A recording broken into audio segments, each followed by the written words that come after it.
आपको दुनिया में जितने भी धर्म हैं, जितनी भी आइडियोलॉजी हैं, सभी में कमी दिखती है इन एक्सेप्ट इस्लाम। ठीक है सर, आपको इस्लाम परफेक्ट दिखता है, बाकी जितने भी धर्म हैं, आपको उनमें साफ-साफ कमी दिखती हैं। आप जब हिंदुइज़्म की बात आती है, क्रिश्चियनिटी की बात आती है, तो आपको पूरा लॉजिक समझ में आता है कि ये धर्म जितने भी हैं, ये लॉजिक पर खड़े नहीं उतरते। जैसे हिंदुइज़्म है, क्रिश्चियनिटी है, आप लॉजिक से बात करते हैं और लॉजिक पे उनको खरा उतरने पे आपको लगता है कि ये खरा नहीं उतरते, इनवैलिड होते हैं वे। लेकिन जब इस्लाम की बात आती है, तो आपका लॉजिक भाड़ में चला जाता है। आपको लॉजिक से कोई मतलब ही नहीं है। आप सिर्फ़ और सिर्फ़ जो कहानियाँ हैं, किस्से हैं, उनमें यकीन रखते हैं और दूसरे धर्म की बात आती है, तो आपको लॉजिक समझ में आता है। तो सर, अब केस 2 ही हो सकते हैं कि या तो सर कोई आपके ज़हनी और दिमाग में कोई प्रॉब्लम हो कि आपको समझने में दिक्कत हो रही है इस्लाम को और आपको वो अच्छा दिखाई दे रहा है। और हो सकता है सर कि आप जानबूझकर ये कर रहे हैं। कि कोई भी किताब जब वो कहते हैं कि ये खुदा की किताब है, तो वो उसमें एक्यूरेसी होनी चाहिए, उसमें कहीं पे भी कोई गलती नहीं होनी चाहिए। और मैं कोई भी मज़हबी किताब स्पेशली, क्योंकि मैं तो ज़्यादातर इस्लामिक बुक को ही जानता हूँ, कुरान को। तो जब मैं उसको पढ़ता हूँ तो उसमें तो ऐसी-ऐसी बातें लिखी हुई हैं जो मेरी अकल से भी बाहर हैं और जो कि कॉन्ट्राडिक्ट भी करती हैं मॉडर्न ठीक है, साइंस से, तो मैं कैसे सही है, खुदा सही की है, किताब मान लूँ सही है। उसको?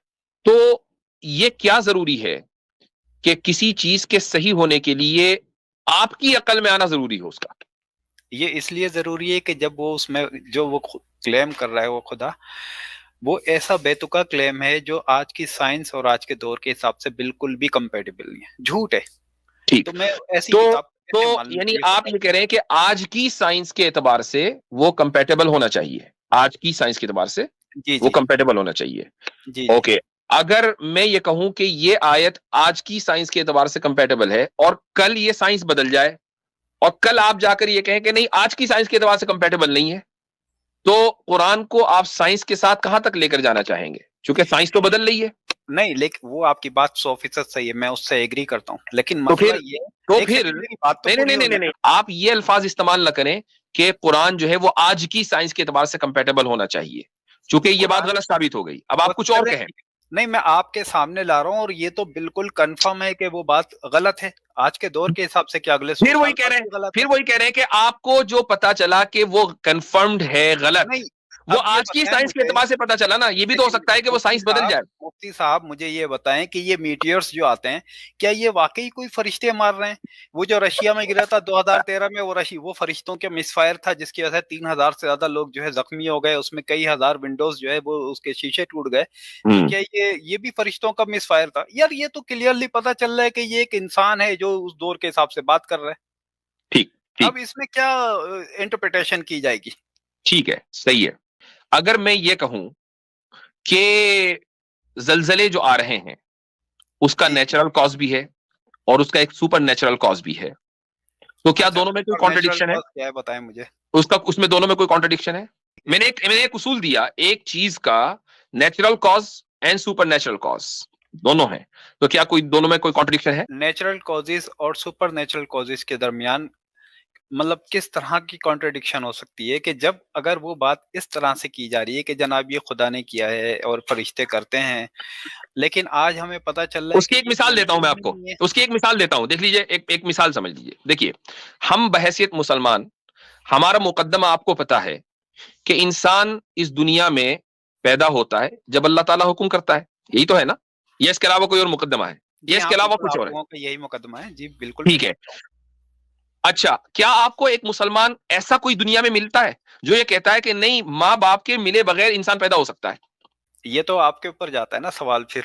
नहीं, हम ये यही कि मैं अल्लाह कह रहा हूं, कैसे दिस इज पैदा द कर पॉइंट आई एम सकता ट्राइंग टू है? मेक अल्लाह अगर कि सुपर पावर है, माँ बाप का मिलना एक नेचुरल कॉज है और हुँ, अल्लाह का हुक्म एक सुपर नेचुरल कॉज है। अल्लाह का हुक्म कहाँ से आ गया इसके अंदर? दोनों के दरमियान कोई कॉन्ट्रडिक्शन नहीं मुझे है। ये बताइए कि अगर अल्लाह इसी तरीके से जलजले आते हैं, उनका एक नेचुरल कॉज है मेरा जो बीवी साइंस बताती है, 1 और एक सेकंड, सुपर नेचुरल कॉज है जो दीन बताता मैं है। आपको इसी मीडिया बात का दुनिया में आने का एक नेचुरल कॉज है, एक सुपर नेचुरल कॉज है, दोनों नहीं, के दरमियान मैं कोई यहीं आपको कॉन्ट्रडिक्शन रोक नहीं है। दैट्स द आंसर मैं टू योर आपको क्वेश्चन।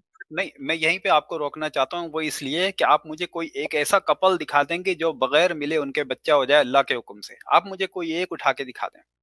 ये तो अल्लाह ही का निजाम है ना, नहीं, या ये तो अल्लाह ही ने तय किया है कि अल्लाह ताला का। अच्छा एक मिनट, अगर नेचुरल कॉज हमेशा काम करता और सुपर नेचुरल का उसमें कोई वजूद ना होता, तो जब जब कोई कपल मिलता फौरन उनके यहाँ बच्चा होता, ऐसा नहीं होता। बहुत सारे लाऔलाद जोड़े हैं, अल्लाह ताला का हुक्म होता है तो फिर औलाद होती है, वरना रहते रहे। तो पॉइंट ये है, और पॉइंट ये है, और मैं आप एक चीज और बता दूं, अल्लाह ताला ने इसकी मिसाल दे भी दी है। हाँ, हमारे दौर में नहीं। अब आप ये कहें कि नहीं हमारे दौर में दिखाएं, अल्लाह जब आप अगर हजरत ईसा अलैहिस्सलाम के दौर में होते तो हजरत ईसा की मिसाल थी, हजरत आदम अलैहिस्सलाम की मिसाल थी। ये किताबें थियोलॉजिकल बुक्स के अंदर, कुरान और तौरात वगैरह के अंदर दर्ज है ये सारी बातें। पॉइंट ये है, मैंने आपको सिंपली ये बात कही कि अगर आप ये साबित कर देंगे कि नेचुरल कॉज और सुपर नेचुरल कॉज में कॉन्ट्रडिक्शन होता है और नेचुरल कॉज जो है वो गालिब आ जाता है, तब तो मैं आपकी बात और आपका एतराज मान लूं। जब कॉन्ट्रडिक्शन होता ही नहीं है तो मैं आपकी बात मानूं क्यों? नहीं, तो आप साबित करें ना फिर कि फरिश्ते मारते हैं। आप ये साबित करें कि बगैर मर्द के मिले बगैर जो है अल्लाह इतना पावरफुल है कि वो बच्चे, मैं चूंकि अल्लाह ताला ने ही ये निजाम बनाया है भाई कि वलन तजीदा लिसुन्नतिल्लाहि तब्दीला, ये अल्लाह ताला ही का निजाम है बनाया हुआ कि दुनिया जो है वो कॉज एंड इफेक्ट के उसूल पर है, और उस कॉज एंड इफेक्ट उसूल को ही अल्लाह ताला ने ये कहा है कि वलन तजीदा लिसुन्नतिल्लाहि तब्दीला, कि तुम अल्लाह की सुन्नत में कोई तब्दीली नहीं पाओगे। क्योंकि देखें आपका खुदा बेबस है, वो एक पेशेंट का केयर नहीं कर सकता, कितनी भी दुआएं मांग लो, कितना भी आप, ठीक है, हाँ, ठीक है। ये सारे के सारे वो क्लेम्स हैं कि जिनकी बुनियाद सिर्फ और सिर्फ जिहालत है, जिनकी बुनियाद ये नहीं है कि आप इस्लाम की एपिस्टेमोलॉजी को समझकर ये सवालात कर रहे हो। अगर खुदा ये कहता होता कहीं भी कि तुम मुझसे जो मांगोगे मैं उसी अंदाज में तुमको दूंगा, और उसके बाद वो न देता हो, तो आपका एतराज दुरुस्त था।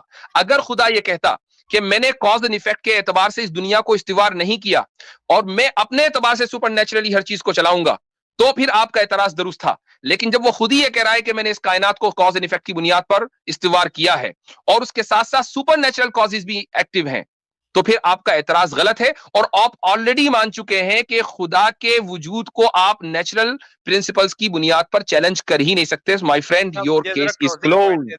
Thank you very much. हो गया। अच्छा, मैं इस चीज पे भी हैरान हूं, जो मेरी वजह बनी इस्लाम को छोड़ने की, कि जैसे हिंदू लोग हैं जो ना नमाज, ना कुरान, ना अल्लाह, ना रसूल, ना काबा, कुछ किसी चीज पे उनका यकीन नहीं जी। उनको भी सुबह सूरज निकलता है, फसलें पकती हैं, बच्चे स्कूल जाते हैं, जहाज उड़ रहे हैं, गाड़ियां चल रही, सारे काम हो रहे हैं। हालांकि वो भगवान की पूजा करते हैं और फिर जारी बात है दुआएं मांगते, तो भगवान जो भी है, ईश्वर है जो भी है उनका, वो कि मैं उसको नहीं जानता मानता, वो उनकी जैसी भी सुन तो रहा है, चल तो रहा है उस सिस्टम। तो क्या अल्लाह उनको कैसे पैगाम देगा कि भाई तुम गलत डायरेक्शन में हो? वो तो ना मोहम्मद को जानते हैं ना कुरान को, उनका रिज़्क कैसे चल रहा है? ये मेरी हैरानगी थी। ये आपकी गलत हैरानगी थी, और मुझे हैरत है कि आपको हैरानगी थी। उसकी वजह यह है कि आपने 40 मरतबा कुरान पढ़ा और आप इस आयत से 40 मरतबा गुजरे होंगे कि वलन तजिद लिसुन्नतिल्लाहि तब्दीला, जी माशाअल्लाह, कि अल्लाह ताला की सुन्नत, और सुन्नत से मुराद जो उसका कॉज एंड इफेक्ट का जो निजाम है उसके अंदर कोई तब्दीली नहीं आएगी। तो एक आदमी अगर दाना डालेगा, उससे कोई फर्क नहीं पड़ता कि वो मुसलमान है कि काफिर है कि हिंदू है कि मुशरिक है कि ईसाई है कि यहूदी है। दाना डालेगा, सही डालेगा, अपने वक्त पर डालेगा, तो दाने को उगना है, क्योंकि अल्लाह ताला ने उसको कॉज बनाया है, और उसके उगने को और उसके बाद जो गल्ला मिलता है वो इफेक्ट है। तो कॉज एंड इफेक्ट के इस निजाम में अल्लाह ताला के यहाँ कोई तब्दीली नहीं, अल्लाह ने ऐलान कर दिया जी। अगर ऐसा होता ना डॉक्टर साहब कि मान ले मुसलमान उगाए तो उगे और हिंदू उगाए तो ना उगे, तो भाई फिर तो ये जन्नती हो गई थी ना मुसलमान के लिए, कहीं और जाने की क्या जरूरत थी? यानी अल्लाह ताला ने गोया के खुद उसको बता दिया कि भाई देखो तुम मुसलमान बनोगे तो ही तुम खाना मिलेगा, वरना तुम्हें खाना नहीं मिलेगा। तो फिर इम्तिहान कैसे रहेगी? हमारा तो बुनियादी कॉन्सेप्ट ये है कि हम दारुल इम्तिहान में है। नहीं तो फिर जब अजाब आता है, जो जालिमीन की कौम कह लें या मुनकरीन या मुशरिकीन, तो वो सारी कौम के ऊपर अजाब आ जाता है। तो हिंदुओं पे अजाब आ जाए, बुरे काम कर रहे हैं, बुत परस्ती कर रहे हैं, और दूसरा तो जब अल्लाह ताला जब चाहता है तो उसके ऊपर उसके किसी भी कौम के ऊपर अजाब भेजता है। वो हमारे और आपके इख्तियार में तो नहीं है ना कि हम मुतालबा करें कि अजाब क्यों नहीं आ रहा है। ये आपका वही सवाल है, 40 मरतबा जो आपने पढ़ा होगा, मुशरिकीन ने भी मुतालबा किया था कि हमारे ऊपर अजाब क्यों नहीं आ रहा है। आपने कम से कम 40 मरतबा पढ़ा ना, उसमें आपने उन मुफस्सिरीन का ये जवाब भी पढ़ा होगा कि ये अल्लाह ताला का इख्तियार है, बल्कि मुफस्सिरीन का नहीं, अल्लाह ताला का ये जवाब है कुरान में कि ये अल्लाह ताला की मर्जी है कि जिस वक्त वो चाहे अजाब दे, तुम्हारे मुतालबे पर कोई आएगा नहीं। वो तो ठीक बात है, लेकिन आता तो उस कौम पे है कि जो जुल्म कर रहे हैं। लेकिन सवाल ये था कि जब अजाब मिसाल के तौर पर आप जो है गालिबन पाकिस्तान के हैं, आप मसलन लाहौर पाकिस्तान को कहीं भी रहकर, पाकिस्तान में रहकर या पाकिस्तान से बाहर रहकर, स्टेट को, एक मिसाल दे रहा हूं वैसे ही, स्टेट को आप चैलेंज करें कि भाई तुम तो बिल्कुल इलेजिटिमेट हो, मैं तो तुम्हें मानता ही नहीं, और तुम्हारे अंदर हिम्मत है तो मुझे गिरफ्तार करके दिखाओ। अब ये स्टेट की मर्जी है कि वो आपके ऊपर कार्रवाई करे या ना करे। ये कोई है कि आपके कहने पर फौरन स्टेट कार्रवाई करेगी? आपके ताबे नहीं है, आप ताबे हैं। बिल्कुल। लेकिन देखे ना, हिंदू लोग तो कहते हैं कि भाई हमारा भगवान जो है, ईश्वर, वो सारे सिस्टम को चला रहा है, वो इन मुसलमानों को रिज़्क दे रहा है, वो तो उस पर यकीन कर रहे हैं। देखे ना, वो दाने को उगाता है, वो सारे काम करता है। अगर वो ऐसा, दूसरा मेरा बड़ी है अपना शमाइल साहब से सवाल है कि जब अजाब आता है तो जो औरतें और बच्चे हैं, एक हामला औरत है जिसका बच्चा पैदा भी नहीं हुआ, उसको क्यों मार दिया जाता है बीच में? जी अपना शमाइल साहब आप जवाब दें। वो अल्लाह की इसके पीछे हिकमत है। जाहिर सी बात है, जब वो मर के जब मौत आ रही है तो इस दुनियावी मसाइब से वो बच गए और सीधे जन्नत में जाएंगे। ये तो एक एतबार से देखा जाए। डॉक्टर साहब बच्चे को छोड़िए, मुसलमान को भी मार दिया जाता है अगर वहां रह रहा होगा वो। वो क्यों मारा जाता है? इसलिए कि उसने तबलीग नहीं की? नहीं, इसलिए कि ये नेचुरल फिनोमेना है। अच्छा। तो अल्लाह ताला ने का जो ऐलान है कि वलन तजीद लिसुन्नतिल्लाहि तब्दीला, ये फिट होता है यहाँ पर कि एक अजाब है जिससे मौत आ रही है। तो अब अगर कोई आदमी उस जगह है जहां पर एक उमूमी अजाब आया, वो किसी भी तरह का अजाब हो सकता है, सुनामी हो सकती है, जलजला हो सकता है, तो जलजला और सुनामी ये नहीं देखेंगे भाई पहले जरा चेक करें कि इनका जो पासपोर्ट पे इस्लाम लिखा हुआ है या नहीं, कादियानी लिखा हुआ है कि ईसाई लिखा हुआ है, तब हम हलाक करेंगे। ये एक नेचुरल फिनोमेना है। नेचुरल फिनोमेना में कोई भी हलाक हो सकता है। मतलब टाइटैनिक डूबा तो फिर जो भी अंदर है डूबेगा उसके। बिल्कुल, ये तो यही चीज है वलन तजिद लिसुन्नतिल्लाहि तब्दीला का मतलब यही है कि उस नेचुरल फिनोमेना में तब्दीली नहीं होगी, क्योंकि अल्लाह ताला ने इस दुनिया को जो लॉज ऑफ नेचर हैं उनके ताबे बनाया है। तो हाँ, हम अगर किसी दूसरे यूनिवर्स में चले जाएं, वहां पर डिफरेंट लॉज हो सकते हैं, डिफरेंट डायमेंशंस हो सकते हैं। यहां पर जो डायमेंशन और जो लॉज हैं हम उसके ताबे हैं। अच्छा, मुझे तो लगता है इल्ला ये कि अल्लाह ताला चाहे कि वो उन लॉ को तोड़ दे और उसके ऊपर के जो लॉज हैं वो इंट्रोड्यूस करा दे, वो उसकी कुदरत में है रब्बुल आलमीन की, क्योंकि वो सिर्फ इस आलम का रब नहीं है, वो दूसरे आलम का रब भी है। दूसरे आलम का रब। मुझे तो लगता है कि जैसे अल्लाह के ऊपर कोई और कुव्वत बैठी हुई है जो सिस्टम को चला रही है, हम उसको नाम बताइए क्या है? वो यही कि आपके जो कुरान के कवानीन है वो सारे के सारे डिफंक्ट होते हुए नजर आ रहे हैं। देखिए, काबे पर करेन गिरी, काबे नहीं, काबे पे नहीं गिरी। हाँ, काबे के साथ ही थी। 111 हाजी जो उस वक्त लब्बैक लब्बैक पुकार रहे थे, वो एहराम की हालत में मारे गए। ठीक है, जन्नत गए सीधे माशाअल्लाह। चलिए ठीक है, आपके मुताबिक जन्नत में गए, लेकिन वो औरत जो 2 बच्चों को लेके खड़ी हुई, उनकी जिंदगी की और खुशियों की दुआएं मांग रही थी, सही, वो वहीं पे फौत हो गए, शहीद हो गए दोनों बच्चे। वो वीडियो सारी दुनिया जानती है, अफसोसनाक। अच्छा मौलवी साहब, मुफ्ती साहब, सॉरी, वो यही वो जगह, अमन का शहर, अमन का घर, अल्लाह के पास मेहमान आए हुए और उनकी हिफाजत नहीं कर पा रहा वो। नहीं, अमन से मुराद है कि जंग नहीं होगी, ये हुक्म है। लेकिन इसका मतलब ये नहीं कि कोई जंग, अगर कोई मान लीजिए टेररिस्ट है, टेररिस्ट 70s के अंदर घुस गए थे, अमन खत्म कर दिया था वहां पर, यानी अल्लाह ताला ने जो उसको अमन का शहर बनाया है, वो लोगों को हुक्म दिया है कि यहां जंग नहीं करनी है, लेकिन उसके हुक्म की दिन रात लोग वायलेशन करते हैं। नहीं तो मतलब ये नहीं कि आप कुदरत नहीं दी, ये इंसानों के लिए हुक्म है। अलवाजदी साहब, आपने खुद ही मान लिया कि टेररिस्ट घुस गए थे वहां पे, उन्होंने वहां हाजियों को मार दिया, तो अल्लाह तो हिफाजत नहीं कर सका ना अपने काबे की। फिर आप एक चीज को नहीं समझ पा रहे हैं, वो ये कि मैंने 2 बातें कही, एक है नेचुरल फिनोमेना और एक है अल्लाह का हुक्म। अल्लाह ताला ने हमें हुक्म दिया कि हमें नमाज पढ़नी है, पता नहीं कितने मुसलमान नमाज नहीं पढ़ते हैं, तो इसका मतलब ये हो कि अल्लाह ताला जो है फौरन उनको ऊपर अजाब नाजिल कर देगा। हुक्म की खिलाफ वर्जी करना हम अपनी फ्री विल से करते हैं, यानी कोई आदमी हुक्म मानेगा तो भी फ्री विल से करेगा और नहीं मानेगा तो भी फ्री विल से करेगा। हुक्म के ऊपर कोई फर्क नहीं पड़ता। हुकूमत ने मसलन ये कानून बनाया है कि आप किसी को कत्ल नहीं कर सकते, लेकिन आप कत्ल कर देते हैं, इसका मतलब ये नहीं होता कि आपसे कत्ल करने की कुव्वत को सल्ब कर लिया गया। ऐसे ही अल्लाह ने हमें अमन कायम रखने का हुक्म दिया है, लेकिन अगर कोई टेररिस्ट घुस जाए और उस अमन को बर्बाद कर दे, तो इसका मतलब ये नहीं कि उसको अमन कायम करने की, जो खत्म करने की जो कुव्वत है वो सल्ब कर ली गई। वो एक नेचुरल फिनोमेना के अंदर है जिसका हुक्म वलन तजिद लिसुन्नतिल्लाहि तब्दीला में आ गया है, तो कोई लॉ जो है डिबंक नहीं हुआ। लेकिन मुफ्ती साहब, सर ये कि सूरह जब फील पढ़ते हैं कि अबाबीलें आ गई अपने काबे की हिफाजत करने के लिए, बिल्कुल तो मेरा ये सवाल था कि जब क्रेन गिरी तो कोई अबाबील आके उसने नहीं बचाया, जब हमला हो गया काबे पे, वो जो टेररिस्ट घुस गए थे उनको नहीं रोका, तो अबाबीलें सिर्फ हमें सुनाने के लिए, तलावत के लिए बाकी रह गई हैं। आज क्यों नहीं आती? अगर अल्लाह ताला का अजाब अबरहा के ऊपर ना आता और काबे को वो डिस्ट्रॉय कर देता और मक्के को अपनी विलायत में ले लेता, अपनी हुकूमत में ले लेता, तो आगे जो अल्लाह ताला का एक बहुत बड़ा अजीम वाकया होने वाला था यानी नबी करीम सल्लल्लाहु अलैहि वसल्लम की पैदाइश और आपके हाथ के ऊपर फिर नबूवत का ऐलान और शरीयत का जो फैलाव मक्का से होने वाला था, इसमें इंटरप्शन आ जाता।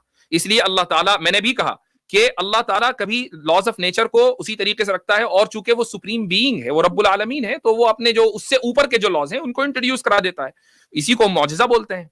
तो नबी करीम को जो बचाया, मसलन करेन गिरी, एक मिनट सुन लीजिए, करेन गिरी, उससे इस्लाम जो है कोई खतरे में नहीं आया। उससे ये नहीं हुआ कि भाई अब हज नहीं होगा, यहाँ उम्रा नहीं होगा, चलो सब चीजें बंद हो गई। अगर ऐसा होता करेन गिरने की वजह से, तो अल्लाह ताला उसमें भी दखल अंदाजी करता है, जो कि इस्लाम को भी बाकी रहना है। तो दोनों में फर्क है, उस दोनों को एक ना करें आप।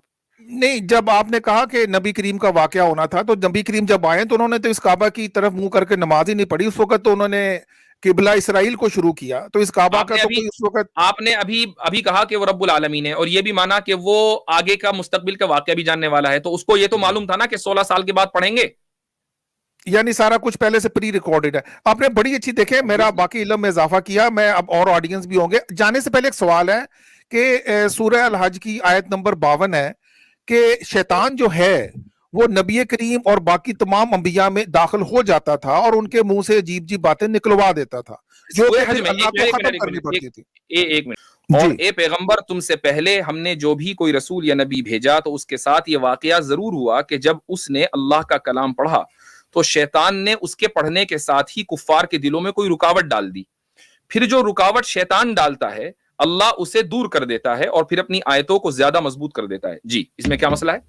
जी, ये तर्जमा आप और कर रहे हैं, जो मेरे पास तर्जमा है वो कुछ इस तरह है। मैं जरा पढ़ देता हूं, अगर आप और हमने तुझसे पहले कोई रसूल और नबी नहीं भेजा जब उसने तमन्ना की हो और शैतान ने उसकी तमन्ना में आमेज़श ना कर दी हो, फिर अल्लाह शैतान की आमेज़श को दूर करके। चलिए आप इसी तर्जुमे को ले लीजिए, मैं उनका ही है, ये जो अलका शैतानु फी उम्नियती का, इसका जरा दोबारा तर्जुमा कीजिए। और हमने तुझसे पहले कभी कोई रसूल और नबी नहीं भेजा जिसने कोई तमन्ना की हो और शैतान इसकी तमन्ना में आमेज़श ना कर दे। ठीक, तमन्ना हर नबी की होती है कि जितने लोग मेरे मुखातब है ना, वो सारे मुसलमान बन जाएं, लेकिन शैतान उस तमन्ना के अंदर आमेज़श कर देता है। जरूरी नहीं कि सारे लोग मुसलमान बने। क्या मसला है इसमें? नहीं, वो तमन्ना तो खैर कुछ भी हो सकती है। ये तो आपने बना दिया ना कि नबी की तमन्ना ये होती है। नबी की तमन्ना उस अल्लाह का कलाम को ही होता है। नबी की तमन्ना है। हाँ, तो वो सिर्फ मुसलमान करने की नहीं होती, वो अपनी बहू से शादी की भी हो सकती है। ये तो कोई बात नहीं है। अच्छा, तो ये बात भी है। ये देखिए, ये है, इसको कहते हैं तंज, यानी अच्छी खासी एकेडमी गुफ्तगू चल रही है और आप बीच में ले आए तंज, है ना? माफी चाहता हूँ सर, माफी चाहता हूँ। ये देखिए, एक्स मुस्लिमों का बड़ा मसला होता है कि जब वो देखते हैं हमारे सवालों का जवाब मिल रहा है, एकदम डिग्रेड करो। हालांकि इस मौजू के ऊपर आपको भी पता है कि मेरा भी अपना लेक्चर आपने जरूर देखा होगा, और बहुत से मुसलमानों ने इस मसले को इतना क्लियर कर चुके हैं, तो इस मौजू पर बात करके कोई फायदा नहीं है, चूंकि और भी लोग हैं। नहीं, मैं मौजू पे नहीं सर, सॉरी, मैं बिल्कुल डीरेल करने की बहुत माफी चाहता हूँ। सिर्फ ये कि क्या शैतान बगैर किसी वास्ते के तमाम इंसानों में दाखिल होता है? आज भी दाखिल हो रहा है। और अल्लाह का जो कलाम है, अल्लाह को जरूरत है किताबों की, नबियों की और मुफ्तियों की, कि वो अपना पैगाम पहुंचाए। ये तो सचवाला जी ने आपके जहन में डाल रखा है। हम तो नहीं कहते कि अल्लाह को हमारी जरूरत है। हम तो आज की अगर स्ट्रीम में आप शुरू में आए होते, मैंने शुरू में यह बात कही है कि रब्बुल आलमीन की तरफ से जो हक आया है जी, उस हक के हक रहने के लिए, चूंकि वो ऑब्जेक्टिव ट्रूथ है, उस हक के हक रहने के लिए ये जरूरी नहीं है कि सारी दुनिया उसको माने तभी वो हक होगा। ऐसा भी होगा आगे चलकर, यानी हदीसों से भी पता चलता है, कुरान से भी पता चलता है कि ऐसा होगा क़यामत के करीब के उस हक को मानने वाले हाथ चंद गिने चुने रह जाएंगे। लेकिन इसका मतलब ये नहीं है कि वो हक बातिल बन जाएगा या वो सही जो है वो गलत बन जाएगा। ठीक है, तो ये कुरान से भी साबित है और हदीस से भी साबित है। तो हम तो अपनी अक्सरियत को हक का पैमाना समझते ही नहीं है। नहीं, हक पे तो वजाल हक्कु वजा हक्कल बातिल इन्नल बातिल, इसका मतलब ये कि अक्सरियत हो गई। डॉक्टर अरवानी साहब, आपने 40 मरतबा कुरान पढ़ा है, कैसे पढ़ा है? ये तो अजीब बात है। आपने इसका मतलब 40 मरतबा नहीं पढ़ा? नहीं सर, आपसे आके पढ़ूंगा, मैं दोबारा पढ़ूंगा आपसे आके। आपने 40 मरतबा नहीं पढ़ा, ये स्टेटमेंट गलत है आपका। चले, मैं आपसे आके पढ़ा करूंगा। हाँ, मैं इंशाल्लाह दावत देता हूँ, आप मेरे साथ पढ़िए। आई डोंट हैव टाइम, लेकिन मैं आपको पढ़ाऊंगा इंशाल्लाह। एक अच्छा सर, चले, बहुत शुक्रिया, आपके और कॉलर्स भी होंगे। अच्छा, 1400 साल से क़यामत नहीं आई और ना अल्लाह ताला ने आने कोई वाली पैगाम सब्र भेजा। करें, आएगी इंशाल्लाह, आएगी वैसे। तो मैं चाह रहा था कि नासा वालों को अल्लाह ताला एक कलमा ही भेज देता, बेचारे नासा वाले इतनी देर से इंतजार कर रहे हैं, जबरील अलैहिस्सलाम भी छुट्टी पे चला गया हुआ है, तो ये क्या मसला है? आप दूसरों की टेंशन न लें, आप अपनी फिक्र करें, इंशाल्लाह आएगी वो, तो उसको तो आना ही है। अच्छा, वो छोटी सी ऊपर से वाइब्रेशन होती है ना, तो नासा वाले पकड़ लेते हैं उसको। बाय द वे, आपने तो साइंस पढ़ी है, नासा वाले भी इस बात के कायल हैं कि जो बिग फ्रीज है वो तो होनी है ना, बस वो टाइम जरा आगे लेके जाते हैं, कितने बिलियन साल, वो अल्लाह ताला के ऊपर है कि वो बिग फ्रीज को पहले कर दे, आगे कर दे। नासा वालों की कैलकुलेशन गलत हो सकती है, पहले भी हुई है, बिग फ्रीज के तो वो भी कायल है ना। हर एक बंदा, हर एक व्यक्ति इस दुनिया में एथिस्ट है, इंक्लूडिंग यू। ओके, आप भी सर 99% एथिस्ट हैं, वो मैं बताता हूँ कैसे है। सिर्फ 1% है सर आपका जो आप रिलीजियस हैं जी। वो इसलिए सर क्योंकि आपको दुनिया में जितने भी धर्म हैं, जितनी भी आइडियोलॉजी हैं, सभी में कमी दिखती है इन एक्सेप्ट इस्लाम। ठीक है सर, आपको इस्लाम परफेक्ट दिखता है, बाकी जितने भी धर्म हैं आपको उनमें साफ साफ कमी दिखती हैं। आप जब हिंदुइज्म की बात आती है, क्रिश्चियनिटी की बात आती है, तो आपको पूरा लॉजिक समझ में आता है कि ये धर्म जितने भी हैं ये लॉजिक पर खड़े नहीं उतरते। जैसे हिंदुइज्म है, क्रिश्चियनिटी है, आप लॉजिक से बात करते हैं और लॉजिक पे उनको खरा उतरने पे आपको लगता है कि ये खरा नहीं उतरते, इनवैलिड होते हैं हमें। लेकिन जब इस्लाम की बात आती है तो आपका लॉजिक भाड़ में चला जाता है, आपको लॉजिक से कोई मतलब ही नहीं है, आप सिर्फ और सिर्फ जो कहानियां हैं, किस्से हैं, उनमें यकीन रखते हैं। और दूसरे धर्म की बात आती है तो आपको लॉजिक समझ में आता है। तो सर अब केस दो ही हो सकते हैं कि या तो सर कोई आपके जहनी और दिमाग में कोई प्रॉब्लम हो कि आपको समझने में दिक्कत हो रही है इस्लाम को और आपको वो अच्छा दिखाई दे रहा है, और हो सकता है सर कि आप जानबूझकर ये कर रहे हैं। तो सर दो ही पोजीशन हो सकती हैं कि या तो आप जानबूझकर करते हैं दूसरे धर्मों को, तो आपको समझ में आता है कि इनमें इन लॉजिक है, ये दिक्कत है, ये दिक्कत है, और आप उनको नकार देते हैं। लेकिन जब इस्लाम की बात आती है तो आप जानबूझकर अपने दिमाग को बंद कर लेते हैं, या फिर जानबूझ के नहीं करते, तो या फिर आपके दिमाग में कोई दिक्कत है। ओके, तो दो ही कंडीशन हो सकती है ना सर। नहीं, एक तीसरी कंडीशन भी हो सकती है, और वो ये कि सर दिक्कत आपके सर दिमाग क्वेश्चन में हो। पूरा हो जाने दीजिए सर। नहीं, सर दिक्कत क्वेश्चन आपके दिमाग में हो और हम जानबूझकर ये तो लॉजिक दिखा रहे हो कि देखो दूसरे धर्मों के अंदर क्या प्रॉब्लम है। जाहिर सी बात है कि हम जानबूझकर करेंगे, सोकर तो करेंगे नहीं, बेदारी की हालत में करेंगे, दूसरे जो धर्म है उनको एक्सपोज करेंगे, उनकी लॉजिकल और इरेशनल पोजीशन को। और हम चाहकर भी हमने अपने मजहब में इलॉजिकल कोई चीज ढूंढ रहे हो और हमें मिल ना रही हो, ये भी तो मुमकिन है। तो अब दिक्कत तो आपके दिमाग में होगी ना भाई। सर मेरे दिमाग में दिक्कत इसलिए नहीं है क्योंकि मुझे हर एक धर्म में सारी चीजें दिखाई देती हैं, सारी इलॉजिकल चीजें दिखती हैं सर मुझे। लेकिन अच्छा। आपको सिर्फ एक में नहीं दिखती, आपको सभी और में दिखती है। और भाई आपने जो ये स्क्रिप्ट पढ़ा है ना, आपने जो ये स्क्रिप्ट पढ़ा है ना, ये स्क्रिप्ट रिचर्ड डॉकिंस ने हारिस सुल्तान को सिखाया और हारिस सुल्तान ने आपको सिखा दिया।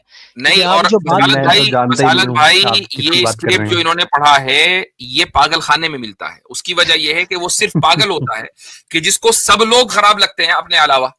एग्जैक्टली। नहीं सर, मैंने ये नहीं कहा सर। ये बिल्कुल हकीकत है। आप किसी पागल खाने में जाए मसलन, तो जो वहां खड़ा होगा ना पागल, वो कहेगा सारी दुनिया खराब है, मैं ठीक हूं। वो ये तो पागलों का लॉजिक है जो आप हमें दे रहे हैं। सर मैं तो सिर्फ ये कह रहा हूँ कि हर एक धर्म के अंदर कमियां हैं, वो मुझे साफ साफ दिखाई देती हैं, लेकिन आपको एक धर्म में दिखाई नहीं देती, बाकी सब में दिखाई देती हैं। अगर कोई कमी हो और वो हमें दिखाई दे, तब तो हम वाकई और उसका एतराफ न करें तो आप हम पर ये इल्जाम लगा सकते हैं। लेकिन अगर हम कोशिश करने के बावजूद चलिए सर मैं आपसे एक अच्छा जनाब, आपका ये मौकफ है कि 99% एथियस्ट हम हैं इसलिए कि हम एक रिलीजन को ठीक मानते हैं, बाकी को गलत मानते हैं। और सर जो हिंदू होते हैं ना, जो हिंदू धर्म को मानने वाले होते हैं, सही, वो सबसे ज्यादा रिलीजियस पर्सन होते हैं क्योंकि उन्हें हर एक चीज में भगवान दिखाई देता है। इसलिए आप ये कह सकते हो कि जो हिंदू है वो 99% रिलीजियस होते हैं, 1% वे एथिस्ट होते हैं। आप और एथियस्ट हैं? इस्लाम के साथ और बाकी धर्मों के साथ उल्टा है सर। ठीक है, आप एथियस्ट हैं? जी सर। अच्छा, अब देखें, अब माइंड ना कीजिएगा, अब थोड़ी सच्ची बातें आपसे करें कि जो एथियस्ट है बुनियादी तौर पे वो सवाए इस दावे के कि खुदा नहीं है, इसके अलावा वो कोई चीज़ ऑफर नहीं कर सकता है। ठीक है। अब फॉर एग्जांपल अगर आप ये कहें कि आपको हर रिलीजन में कमियां नजर आती हैं, चले मैं आपसे हर रिलीजन का नहीं पूछूंगा, मैं आपसे इस्लाम का पूछता हूँ कि हमारे यहाँ ह्यूमन राइट्स का एक बड़ा सॉलिड मॉडल है। बच्चों को आपने कैसे रेज करना है, बड़ी सॉलिड उसके अंदर एजुकेशन है। इकोनॉमिक मॉडल इस्लाम का बड़ा सॉलिड है। आपके पास कुछ भी नहीं है एज एन एथियस्ट, क्योंकि आपके पास सर स्वाय नेगेशन बोर्ड के अलावा कुछ नहीं है। तो आपको कमी नजर सिर्फ उस वक्त आ सकती है जब आपके एथियज्म में इन चीजों से बेहतर चीजें मौजूद हो और आप कहें कि हाँ भाई इसकी बेस पे मैं कह सकता हूँ ये गलत है। पहला प्रॉब्लम आपकी बात में ये है। सर एक मेरी आपने कहा कि आपके पास इकोनॉमिक सिस्टम अच्छा है। भाई पूरी सुन लीजिए ना, आप हमारे इकोनॉमिक सिस्टम पे जी sir. From atheist view point बात कर ही नहीं सकते, इसलिए कि जब आप कहेंगे हमारा गलत है तो आपको दो चीजें साबित करनी होंगी।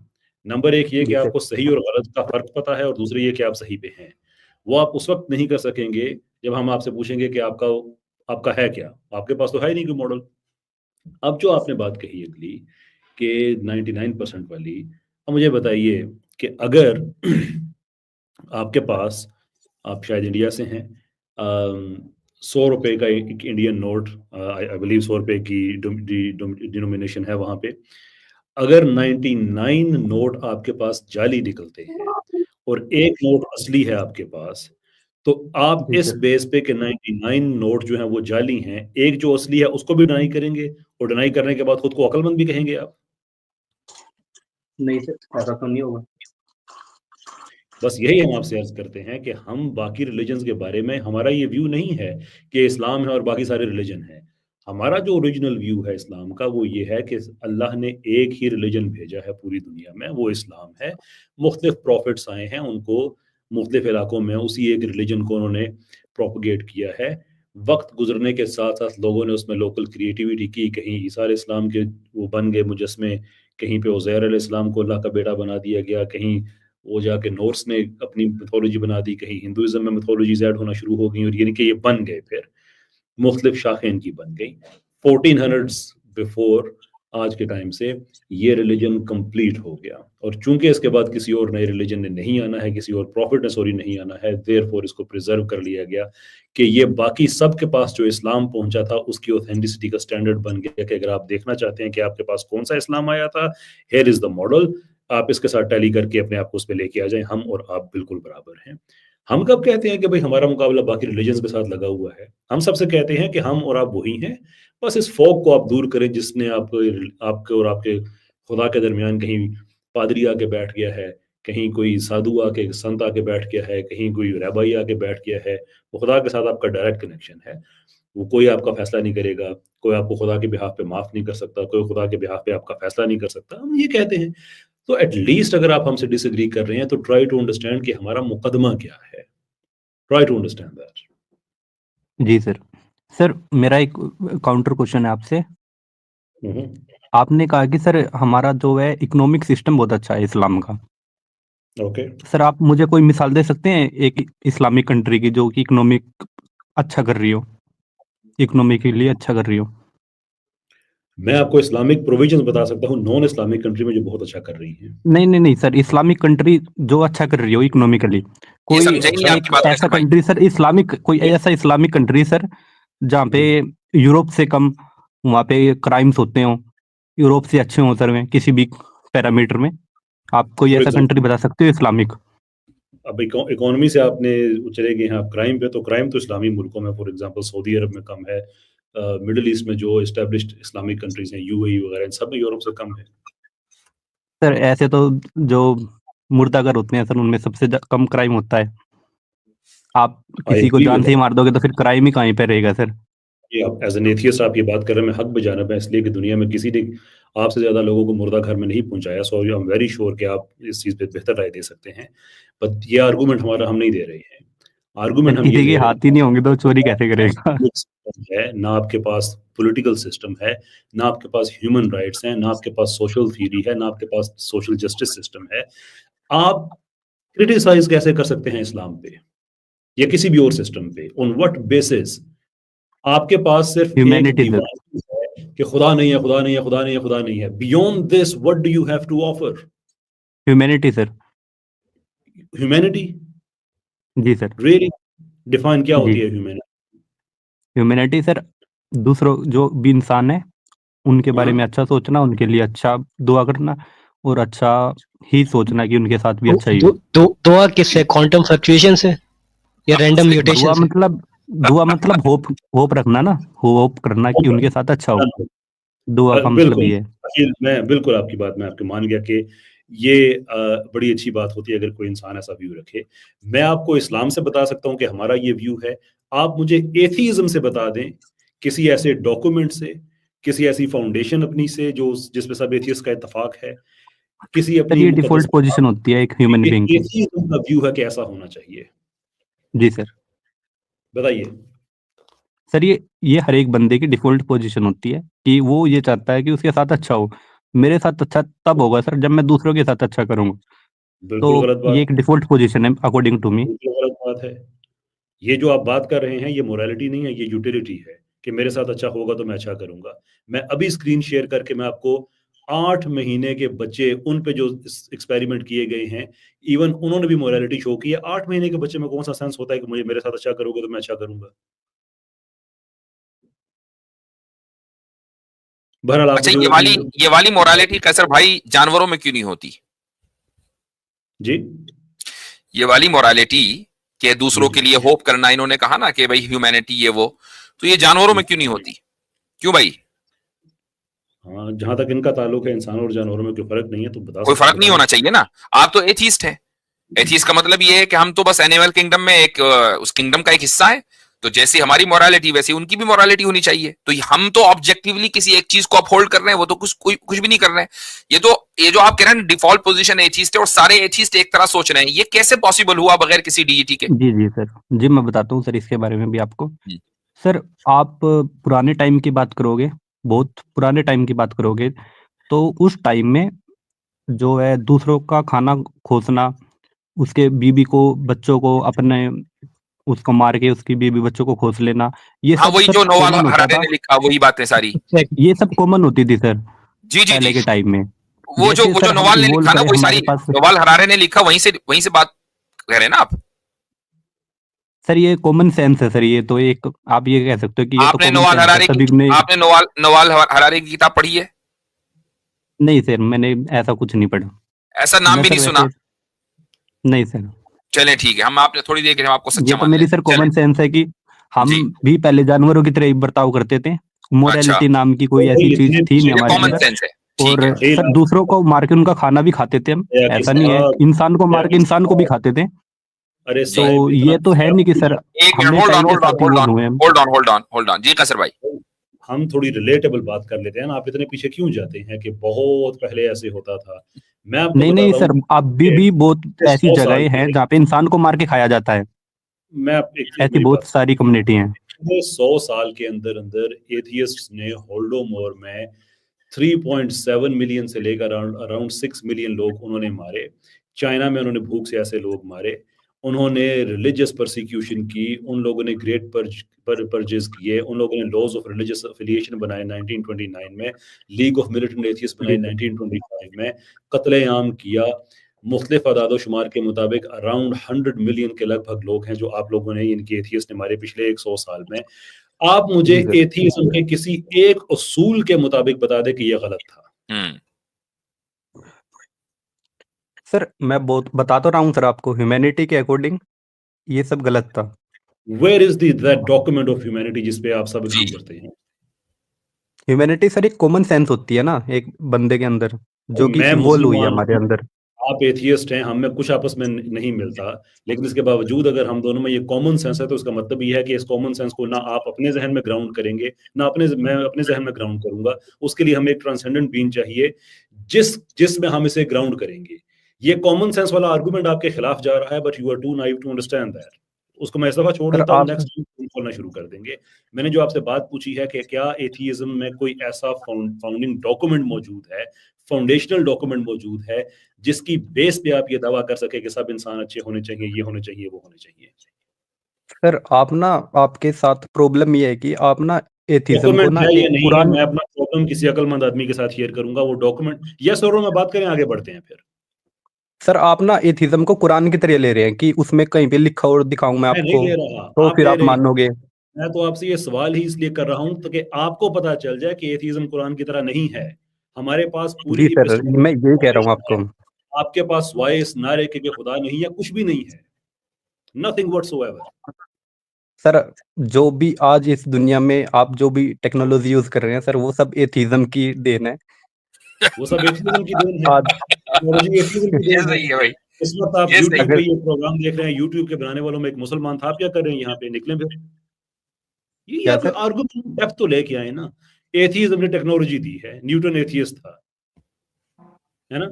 इब्न अल नफीस एथियस्ट था, जिसके कार्डियोवैस्कुलर सिस्टम आज भी सारे मुसलमान एथियस्ट हिंदू वो यूज कर रहे हैं कि उसने गैलन को गलत साबित करके इंसान के कार्डियोवैस्कुलर सिस्टम की बेहतर स्टडी करके दी। आप एथियस्ट उसके बेनिफिशियरी और आप साथ क्लेम कर रहे हैं कि ये भी हमने दिया हुआ है। जावेद करीम सर यूट्यूब के फाउंडर के नाम है, 3 फाउंडर्स में से एक जावेद करीम मुसलमान था। जी भाई। अरे सर वो नेम नेम के मुसलमान थे ना, वे हाँ प्रैक्टिस जी। मुसलमान नहीं थे ना। त्यागी भाई सर आपने जैसे चांद पे सर जैसे करनी है। मैं सिर्फ नेम से हिंदू हूँ, मैं रियल में हिंदू थोड़ी नहीं हूँ। जी चले मेरे ख्याल से अब इजाजत सर लेते हैं। आप ये बताइए सर, मैं कोई कुछ इनोवेशन कर दूं तो अब कहा तो ये जाएगा कि उस वो एक हिंदू था जिसने इनोवेशन की, लेकिन नहीं, मैं मुझे ये रियल में तो बताएं हिंदू कि नहीं हूं आप ना। जो इनोवेशन करेंगे एथिज्म के किस फिलॉसफी से मुतासिर होकर करेंगे?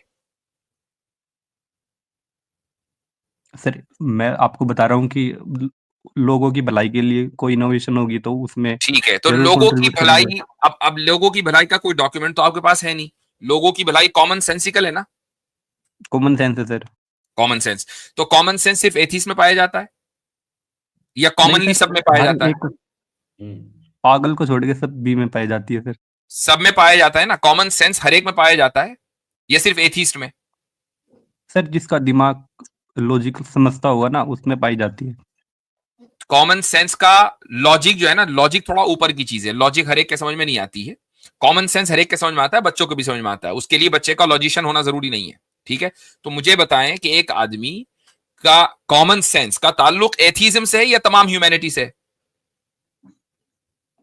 सर आपने सुना तो होगा वो कि कॉमन सेंस इज नहीं, नॉट मैंने जो सो सुना है उसे कॉमन छोड़ दीजिए। नाउअडेज। कॉमन सेंस कॉमन है इज नॉट या उसका सो ताल्लुक कॉमन एथिज्म से है, नाउअडेज। या उसका ताल्लुक एथिज्म से है? सर इब आप जब ये कहोगे कि मेरे सवाल का जवाब चंद्रमा दीजिए ना को सीधे सीधे। कॉमन सेंस का चांद को दो ताल्लुक हिस्से में सिर्फ काट दिया। एथिज्म से है या सब से है? सर सभी से होता है। सभी से होता है। तो फिर कॉमन जी सेंस सर। की ऊपर आपने अपने जो क्लेम रखा है कॉपीराइट एथिस्ट का, ये कहां से रख दिया? अगर ह्यूमैनिटी का ताल्लुक कॉमन सेंस है तो आपने ह्यूमैनिटी को एथिज्म से कैसे जोड़ दिया? सर हमारे में और आप में सिर्फ ये डिफरेंस है कि हमारी कॉमन सेंस कोई भी सर वो डिफरेंस हर हो, जगह आपने काम ये करती है, कहा, आपने लेकिन ये आपकी कहा कॉमन कि सेंस एथिस्ट एक जो काम रिलीजन के करता आगे है वो ह्यूमैनिटी रुक के लिए जाती है सर करता है और आपकी। ह्यूमैनिटी की बुनियाद कॉमन सेंस से है। आप जो कह रहे हैं कि जी मैं एथिज्म की वजह से भलाई करूंगा, तो फिर एथिज्म की वजह से ना हुआ ना, वो कॉमन सेंस की वजह से हुआ। और कॉमन सेंस सब में पाया जाता है, वो रिलीजियस लोगों में भी पाया जाता है, आप में भी पाया जाता है। तो फिर एथिज्म का कॉपीराइट कैसे हुआ कॉमन सेंस के ऊपर? सर मैं वही तो बता रहा हूँ ना कि इसका आपके मतलब अंदर पता कॉमन क्या है? सेंस इसका है, मतलब लेकिन ये है कि आपने कॉमन सेंस को समझा ही नहीं है। And the one who doesn't understand common sense lacks the common sense. ये प्रॉब्लम है।